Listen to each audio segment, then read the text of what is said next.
कि अगर एग्जिट पोलों की सरकार से भारतीय जनता पार्टी खुश है तो अपनी सरकार बना ले, एग्जिट पोल के ऊपर अपना एक मुख्यमंत्री भी बना ले, कुछ मंत्री भी बना ले। एक दिन और एग्जिट पोल की जो है उम्र है, परसों जो है असली पोलों के फैसले आ जाएंगे और फिर अरविंद केजरीवाल को ही मुख्यमंत्री बनना है, आम आदमी पार्टी की सरकार बननी है। सर, मिल्की सिंह का बयान आया है कि चुनाव आयोग मर गया है, सफेद कपड़ा भेंट करना पड़ेगा, क्या कहेंगे सर? देखिए, चुनाव आयोग और इस तरीके की जो भी संवैधानिक संस्थाएं इस देश में हुआ करती थी, उनके ऊपर सरकार का कब्जा आज साफ साफ नजर आता है और ये सभी संस्थाएं ज्यादातर सरकार के राजनीतिक अंग भारतीय जनता पार्टी के एक प्रकोष्ठ की तरह जो है आज बर्ताव करते हैं और इससे पूरे के पूरे देश की जो संवैधानिक नींव है, जो हमारी प्रजातांत्रिक जड़ें हैं, वो कमजोर हुई हैं। सर, इसके साथ पंजाब के मंत्री हो या कांग्रेस के सांसद हो, गुरजीत सिंह औजला कह रहे जिस तरह से उन्हें लाया गया है, अपमानित किया गया है, गलत है। देखिए, इस पूरे के पूरे प्रकरण में जिस तरीके से भारतीय जनता पार्टी चुप है, ये हैरान करने वाला है। उसमें अधिकांश लोग हरियाणा के, गुजरात के और पंजाब के बताए जा रहे हैं और वो हमारे भारत के नागरिक हैं। हाथों पैरों में बेड़ियां बांध के उन लोगों को नहीं, पूरे के पूरे भारतवर्ष को बेइज्जत किया है अमेरिका ने। इतनी बड़ी बेइज्जती पर भारतीय जनता पार्टी चुप क्यों है, ये हैरान करने की बात है। क्या वो भारत माँ के सपूत नहीं है? क्या इससे भारत माँ का और हमारे भारत का अपमान करने की कोशिश नहीं की गई है? क्या हमारे पूरे विश्व में हमारी इज्जत के ऊपर जो है धब्बा लगाने की कोशिश अमेरिका द्वारा नहीं की गई है? इसका एक करारा जवाब भारत को देना चाहिए था, मगर भारतीय सरकार चुप है। सर, चुनाव ताकि ये जो डर है मुसलमानों में उसको दूर किया जाए कि अगर बीजेपी की सरकार आती है तो वो मुसलमानों के लिए कोई काम नहीं करेंगे। देखिए, मैं समझता हूं भारतीय जनता पार्टी की सरकार किसी के लिए भी काम नहीं करती है। ऐसा नहीं है कि वो हिंदुओं के लिए कोई काम करती है। जो हाथरस के अंदर जिस लड़की का बलात्कार हुआ वो हिंदू थी। जो कुंभ में लोग मारे गए, जिनकी लाशें तक नहीं मिल रही, वो सब तो सनातनी थे। जो गुजरात के मोरबी के पुल पे 350 लोग मारे गए, वो हिंदू थे। जब 3 ट्रेनें टकराती हैं और सैकड़ों लोग मारे जाते हैं, वो सभी हिंदू होते हैं। तो ये सरकार ना मुसलमानों के लिए है, ना हिंदुओं के लिए है, ना किसी और धर्म और जाति के लिए है। ये लोग सिर्फ और सिर्फ बड़े बड़े उद्योगपतियों के लिए सरकार चलाते हैं। ठीक है, लगता है शायद सामान्य जितना वोट पड़ता था पहले असेंबली में उससे ज्यादा पड़ा। जैसे हमारी नई दिल्ली में 52-55% पड़ता था, तो 60 के करीब आया है, 57-58 के करीब आया। ठीक है, अब क्या कारण है क्या नहीं है कि लोग ज्यादा नहीं निकले, मैं नहीं कह सकता हूं, लेकिन जो पोल पड़ा है पड़ा है। लेकिन इससे पीछे के चुनाव को देखा जाए तो इससे ज्यादा वोट जो है टर्न आउट हुआ था, कम हुआ। ये भी हो सकता है कि बहुत ज्यादा लोगों को एक रुचि नहीं बनी होगी, रोमांच नहीं बना होगा। जो ट्रेडिशनल या जो काडर वोट है पार्टियों का, वो ज्यादा निकला। बहुत सा आदमी जो देख रहा था कि हम क्या एक नई सरकार चुनना चाहिए, नई तरफ जाना चाहिए, शायद वो नहीं निकला।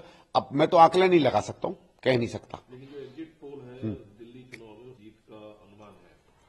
देखो, एग्जिट पोल मुझे तो कल रात को ही सुनाई पड़े थे, मैं जब लौट कर आया था। अगर आप एग्जिट पोल्स ही माने तो ठीक है, उनकी सरकार बन रही है। लेकिन मेरा ये फीलिंग है कि एग्जिट पोल जो है शायद आम आदमी पार्टी को उतना नहीं आंक रहे, ज्यादा कमजोर आंक रहे हैं। मुझे नहीं लगता इतना खराब उनकी स्थिति रहेगी, अगर जिस तरीके का ट्रेंड ये बताया जा रहा है। और ऑल्सो जो मुझे निराशा हुई है एग्जिट पोल से कम देख के, कि मुझे लगता है कि कांग्रेस को 17-18% वोट आराम से मिल रहा था। लोगों में जो रुझान था, क्या हम वो वोट नहीं ले पाए या उसको लेने में कमजोरी रह गई, ये हमें देखना चाहिए। लेकिन आम आदमी पार्टी एग्जिट पोल हमेशा आम आदमी पार्टी के प्रदर्शन को कम करके दिखाता है, जबकि पार्टी ने बेहतर प्रदर्शन किया है, जो आप कह रहे हैं। नहीं वो ठीक है, वो देखिए एग्जिट पोल कभी सही होते हैं कभी गलत होते हैं। हरियाणा में भी हमने देखा कई जगहों पे सही भी हो जाते हैं, कई जगहों पे गलत भी हो जाते हैं। तो एग्जिट पोल का ऐसा कुछ नहीं है। लेकिन अगर आप केवल एग्जिट पोल लें तो मैं उस पर अपनी प्रतिक्रिया कर रहा हूं कि भाई मुझे नहीं लगता है कि वो उतनी एक्यूरेट तस्वीर दिखा रहे हैं जो मुझे लगता है कि दिल्ली के चुनाव में रिजल्ट रहेगा। तो पर्सनली यू फील दैट कि बनिस्बत आम आदमी पार्टी ने बेहतर प्रदर्शन किया है, कम आकर कहाँ कह सकता हूं। बाकी देखो कुछ एग्जिट पोल उनको जिता भी रहे हैं, 2-4-5 ऐसे हैं जो बहुत अच्छे से जिता रहे हैं। तो अब एक तो और है ना कि अगर कोई जिता रहे हैं कोई हरा रहे हैं तो उसमें कहां सुई बैठती है देख लेंगे 8 तारीख को। परसेंटेज वोट का बहुत अच्छा अंदाजा नहीं मिला है कि परसेंटेज के हिसाब से कहां क्या बन रहा है। वो देखते हैं जब आएगी रिजल्ट तब पता चल जाएगा। बीजेपी में प्रवेश वर्मा हो, सांसद योगेंद्र चंदोलिया हो, सब कॉन्फिडेंट हैं कि सरकार भ्रष्ट सरकार को हमने हरा दिया, भाजपा जीत रही है, जी सरकार जी बनाने जा रही है। नहीं तो ठीक है, हर आदमी कॉन्फिडेंस होगा, हर आदमी कॉन्फिडेंस दिखाएगा। 8 को पता चलता है। अभी तो कोई अटकलें लगाने का कोई मतलब नहीं है भाई। आज 6 है, 7 है, परसों हो ही जाएगा।